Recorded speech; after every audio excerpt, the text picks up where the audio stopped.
Hello everyone, welcome to Study Toppers. I am Shweta Jaiswal and I have done my graduation from branch entomology. It is a branch of zoology and this is my brief introduction, and I am basically a science teacher and started a topic that is light from your physics. Now come to the topic. Let's start. First of all, what is light? Light क्या है?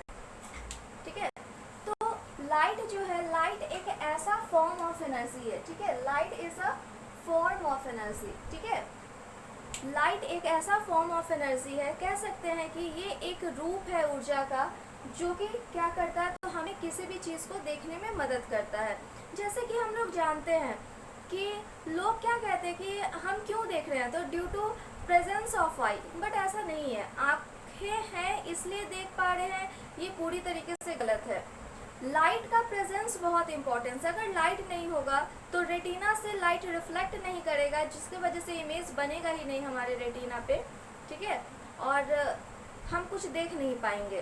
तो जैसे कि मैं एक example देती हूँ. ठीक है, मैं एक एग्जांपल दे रही हूँ आपके सामने.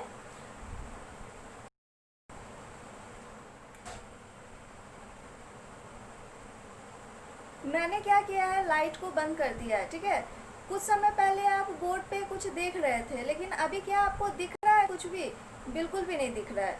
ठीक है, कुछ भी आपको नहीं दिख पा रहा है. क्यों? अभी भी तो आप देख रहे हैं, अभी भी तो आपका आई देख रहा है, बट आप देख नहीं पा रहे हैं. क्यों? तो क्योंकि लाइट नहीं है यहाँ पे, लाइट प्रेजेंट नहीं है, जिसकी वजह से हमें क्या नहीं हो रहा है, तो ये दिख नहीं पा रहा है. तो इसलिए याद रखिएगा कि लाइट एक ऐसा फॉर्म ऑफ एनर्जी है. ठीक है, जो कि हमें किसी भी चीज़ को देखने में मदद करता है. ठीक है, लाइट जिस ब्रांच में, साइंस के जिस ब्रांच में हम लोग लाइट की स्टडी करते हैं, उसको क्या कहते हैं हम लोग?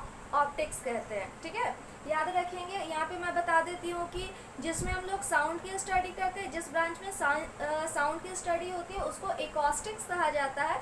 और लाइट जिस ब्रांच में हम लोग स्टडी करते हैं, उस ब्रांच को हम लोग कहते हैं ऑप्टिक्स. अब देखिए, लाइट जो है ये एक ऐसा वेव है. ठीक है, ये एक तरह का वेव ही है. ठीक है, तो ये एक ऐसा वेव है जिसको कहा गया है, सर आइंस्टीन ने कहा है कि लाइट अभी तक किसी भी सब्सटेंस के मुकाबले, ठीक है, इसका स्पीड जो है वो काफ़ी हाई है, काफ़ी हाई. उन्होंने एक इसके लिए दिया था E = mc². ठीक है, तो याद रखेंगे कि लाइट का जो स्पीड है अभी तक सबसे ज़्यादा है. इससे ज़्यादा किसी और दूसरे वेव का या फिर किसी पार्टिकल का अभी तक स्पीड नहीं पाया गया है. क्या है? तो याद रखेंगे कि लाइट जो है 1 सेकेंड में 3 लाख किलोमीटर जो है वो डिस्टेंस को ट्रैवल कर सकता है. ठीक है, अगर किलोमीटर की बात करें तो कितना होगा? 3 × 10⁵ किलोमीटर पर सेकेंड. और अगर आप इसको मीटर में कन्वर्ट करेंगे तो क्या करना पड़ेगा? 10⁻³ से मल्टीप्लाई करना पड़ेगा, और ये क्या आ जाएगा? मीटर पर सेकेंड में आ जाएगा. 3 × 10⁸ मीटर पर second.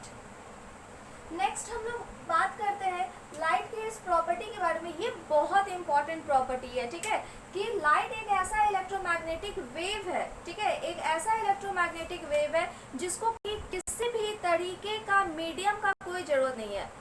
It doesn't required any medium. ठीक है, इसको कोई मीडियम की जरूरत नहीं है.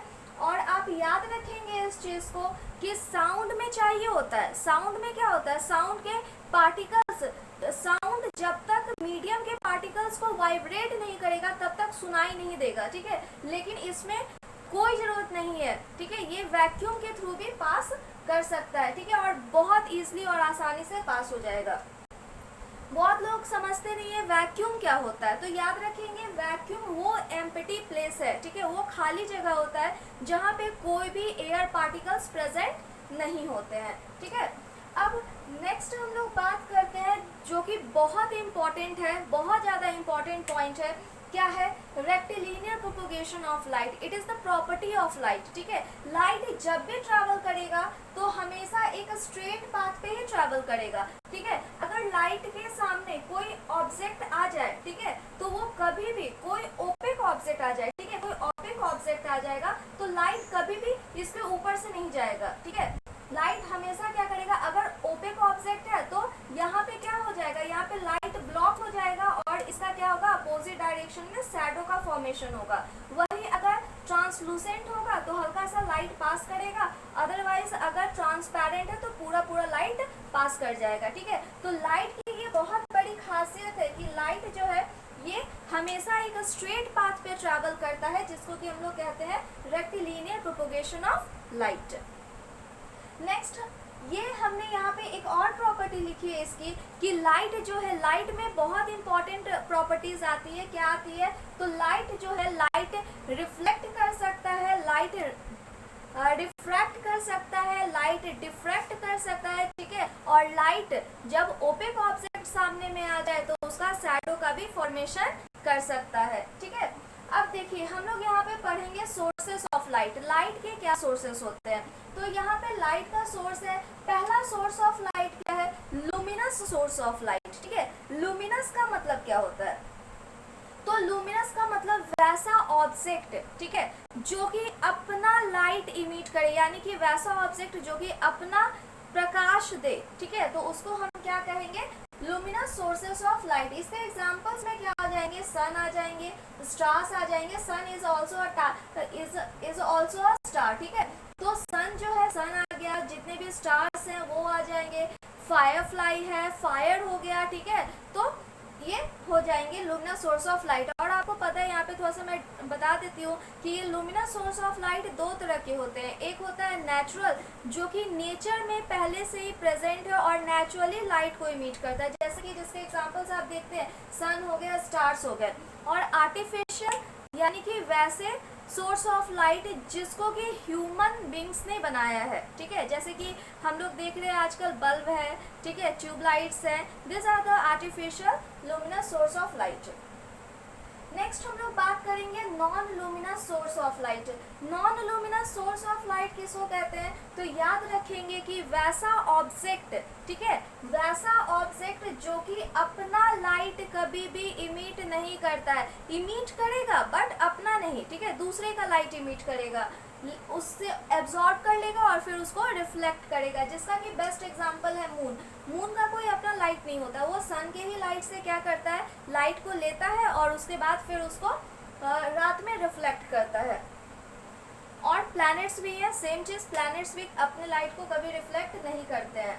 नेक्स्ट, ये तो हुआ यहाँ तक लाइट का इंट्रोडक्शन, एक ब्रीफ इंट्रोडक्शन जो कि आप क्लास 6 में पढ़े हैं, 7 में पढ़े हैं और 8 में भी पढ़े हैं। नेक्स्ट हम लोग आते हैं यहाँ पे, इसके बाद चीज़ें आती हैं जिसका कि धीरे धीरे हम लोग यूज़ करेंगे। देखिए सबसे पहले क्या है, beams of light. Beams of light किसको कहते हैं, तो याद रखेंगे beams of light bundle of rays. ठीक है, जब बहुत सारे रेस एक ही डायरेक्शन में क्या करेंगे, मूव करेंगे, तो इसको हम लोग क्या कहते हैं, बीम्स ऑफ लाइट। नेक्स्ट है convergent beams of light. Convergent beams of light तो सेम है यहाँ पे, लेकिन थोड़ा सा डिफरेंस है। थोड़ा सा क्या डिफरेंस है यहाँ पे, जब बहुत सारे रे, ठीक है, किसी एक पॉइंट के तरफ जाएंगे। ठीक है, देखिए यहाँ पे लाइट में सबसे ज्यादा इंपॉर्टेंस है एरो का।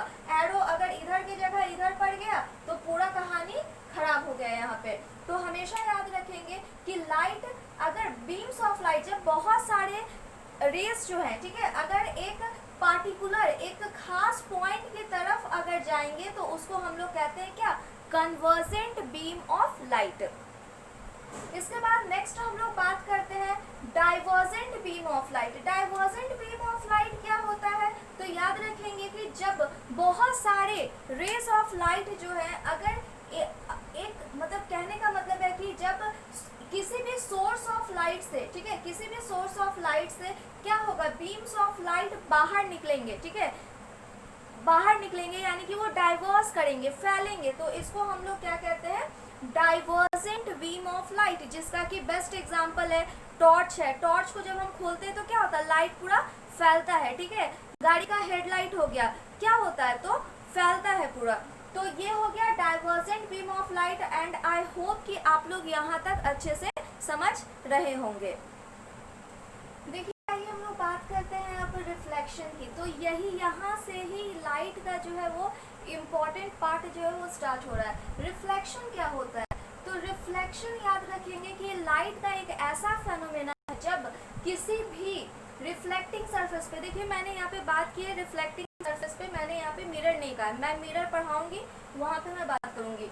तो यहाँ पे क्या है, रिफ्लेक्टिंग सरफेस आप याद रखेंगे कि जब किसी भी रिफ्लेक्टिंग सरफेस पे, ठीक है, कोई लाइट इंसिडेंट करेगा यानी कि कोई लाइट फॉल करेगा, तो वो क्या होगा, वो उसी डायरेक्शन में वापस जाएगा, ठीक है, वो उसी डायरेक्शन में वापस चला आएगा। और इसको हम लोग क्या कहते हैं, इसको कहते हैं हम लोग फेनोमेना ऑफ रिफ्लेक्शन, ठीक है। तो देखिए यहाँ पे कुछ चीजें हैं जिसको कि आप लोग समझिए इसको। यहाँ पे ये क्या है, जो लाइट फॉल कर रहा है, ठीक है, जो लाइट यहाँ पे जो रे फॉल कर रहा है रिफ्लेक्टिंग सरफेस पे, इसको हम लोग क्या कहते हैं, इसको कहते हैं हम लोग इंसिडेंट रे, ठीक है। इसके बाद नेक्स्ट, जो लाइट फॉल किया जिस पॉइंट पे फॉल करेगा that is called the point of incidence, O is point of incidence, ठीक है। अब याद रखिए कि जैसे ये फॉल करेगा, अगर ये रिफ्लेक्टिंग सरफेस है, अगर ये पॉलिश्ड सरफेस है, तो क्या होगा, लाइट उसी डायरेक्शन में वापस चला जाएगा, जिसको हम लोग क्या कहेंगे, उस रे को क्या कहेंगे हम लोग, रिफ्लेक्टेड रे कहेंगे, ठीक है। अब देखिए यहाँ पे इन दोनों के बीच में, ठीक है, इन दोनों के बीच में क्या है, तो एक परपेंडिकुलर लाइन है, ठीक है, मैंने लिखा था perpendicular line to reflecting surface lie between incident ray and reflected ray, ठीक है। तो इन दोनों के बीच में जो परपेंडिकुलर लाइन है, जो कि हमेशा रिफ्लेक्टिंग सरफेस के साथ 90 डिग्री का एंगल क्रिएट करेगा, ठीक है, तो इसको हम लोग क्या कहते हैं, नॉर्मल रे कहते हैं, ठीक है। इसके बाद नेक्स्ट हम लोग बात करते हैं एंगल ऑफ इंसिडेंस।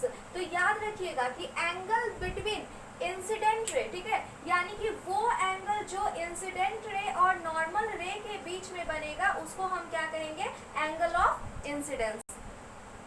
इसके बाद नेक्स्ट आते हैं कि इसके बाद नेक्स्ट हम लोग आते हैं किसके तरफ, तो यहाँ पे याद रखेंगे कि जो एंगल किसके बीच बनेगा, तो नॉर्मल और रिफ्लेक्टेड रे के बीच में बनेगा, तो उसको हम क्या कहते हैं, एंगल ऑफ रिफ्लेक्शन, ठीक है। तो हमेशा याद रखेंगे कि ये क्या है, एक रिफ्लेक्टिंग सरफेस है, एक पॉलिश्ड सरफेस है, इस पे जो लाइट फॉल करेगा वो कहलाएगा इंसिडेंट रे, ठीक है। जो लाइट यहाँ पे फॉल करने के बाद रिफ्लेक्ट हो जाएगा that is called the reflected ray, ठीक है, कह सकते हैं उसी डायरेक्शन में वापस चला गया, ठीक है।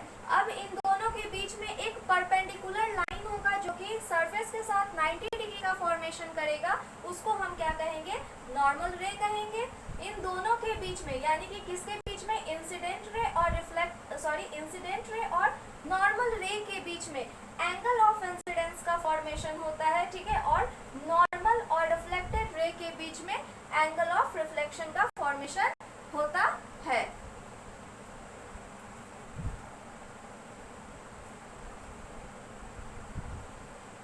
देखिए अब हम लोग बात करते हैं, हमने पढ़ लिया रिफ्लेक्टिंग सरफेस के बारे में, पढ़ लिया, जान लिया इंसिडेंट रे क्या है, नॉर्मल क्या है, रिफ्लेक्टेड रे क्या है, पॉइंट ऑफ इंसिडेंस क्या होता है।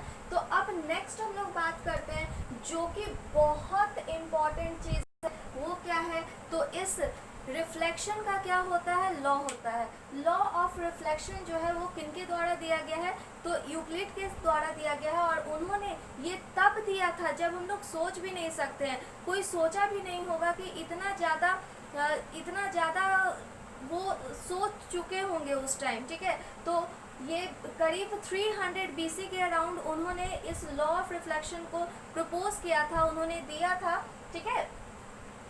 तो सारा जो क्रेडिट है वो किनको जाता है, तो यूक्लिड साहब को जाता है। उन्होंने क्या कहा, पहला लॉ ऑफ रिफ्लेक्शन क्या कहता है कि इंसिडेंट रे, ठीक है, इंसिडेंट रे, नॉर्मल और रिफ्लेक्टेड रे और पॉइंट ऑफ इंसिडेंस, ये हमेशा क्या करेंगे, तो सेम प्लेन पे ही लाई करेंगे, सेम प्लेन पे ही क्या करेंगे, ऑलवेज लाई करेंगे। दूसरा क्या कहता है, तो दूसरा कहता है कि angle of incidence, angle of incidence जो है ये सबसे इम्पोर्टेंट लॉ ऑफ रिफ्लेक्शन है, ठीक है, कि क्या होता है, तो एंगल ऑफ इंसिडेंस जो है हमेशा एंगल ऑफ रिफ्लेक्शन के बराबर होगा, यानी कि angle I is always equal to angle R, ठीक है, यहाँ पे समझ में आया सभी को कि यहाँ पे सबसे ज़्यादा इम्पोर्टेंट क्या है, दो लॉ है, एक है इंसिडेंट नॉर्मल रिफ्लेक्टेड रे जो है ये क्या करते हैं, सेम प्लेन पे ही लाई करते हैं, और दूसरा याद रखना है आप लोगों को कि जो एंगल ऑफ इंसिडेंस है वो ऑलवेज इक्वल होता है एंगल ऑफ रिफ्लेक्शन के।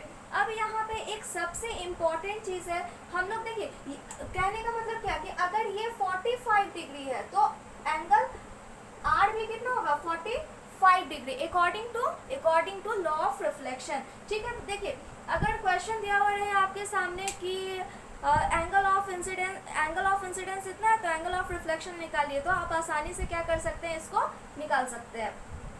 अब यहाँ पे क्या होगा, यहाँ पे क्वेश्चन दिया हुआ है कि इंसिडेंट रे, ठीक है, इंसिडेंट रे रिफ्लेक्टिंग सरफेस के साथ क्या कर रहा है, 35 डिग्री का एक कोण बना रहा है, ठीक है, एक एंगल बना रहा है। तो आपको क्या करना है, एंगल ऑफ रिफ्लेक्शन को फाइंड आउट करना है। तो देखिए यहाँ पे बहुत लोग सोचेंगे कि बच्चे जो हड़बड़ी में रहते हैं ना, वो क्या करते हैं, डायरेक्ट देखा नहीं 35 डिग्री इंसिडेंट रे एंगल बना रहा है, और क्या करते हैं, वो डायरेक्ट कर देंगे कि according to the law of reflection angle I बराबर एंगल आर, ठीक है, और 35 डिग्री कर देंगे, और घर पे आके बोलेंगे मैंने तो पूरा कर लिया, मुझे तो आज पूरे मार्क्स मिलेंगे। लेकिन नहीं, गलत हो जाएगा। ठीक है, क्वेश्चन को पढ़िए, क्वेश्चन क्या कह रहा है, क्वेश्चन कह रहा है कि इंसिडेंट रे जो है, ठीक है, एंगल ऑफ इंसिडेंट रे जो है, ठीक है, एक एंगल बना रहा है कितने डिग्री का, 35 डिग्री का, किसके साथ, तो रिफ्लेक्टिंग सरफेस के साथ, रिफ्लेक्टिंग सरफेस 35 डिग्री। अब देखिए ये तो हमारा नहीं है, ये तो हमारा हमको पता नहीं है, ठीक है, तो ये हम कैसे निकालेंगे, तो मैंने अभी आपको बताया है कि नॉर्मल हमेशा रिफ्लेक्टिंग सरफेस के साथ क्या करता है, 90 डिग्री का कोण बनाता है। ठीक है, तो देखिए यहाँ पे हम लोग एंगल आई निकाल लेंगे, एंगल आई बराबर क्या हो जाएगा, angle AON minus angle AOM, ठीक है, तो ये हो जाएगा 90 degree minus 35 degree equals to 55 degree. ठीक है, देयरफॉर, ठीक है, क्या कहता है लॉ ऑफ रिफ्लेक्शन, क्या कहता है कि एंगल आई जो है हमेशा एंगल आर के क्या होता है, बराबर होता है। तो इसीलिए यहाँ पे एंगल आई मेरा कितना है, 55 डिग्री, तो एंगल आर क्या हो जाएगा मेरा, एंगल आर हो जाएगा मेरा 55 डिग्री। ठीक है, तो आज हम लोग बस यहीं तक करेंगे।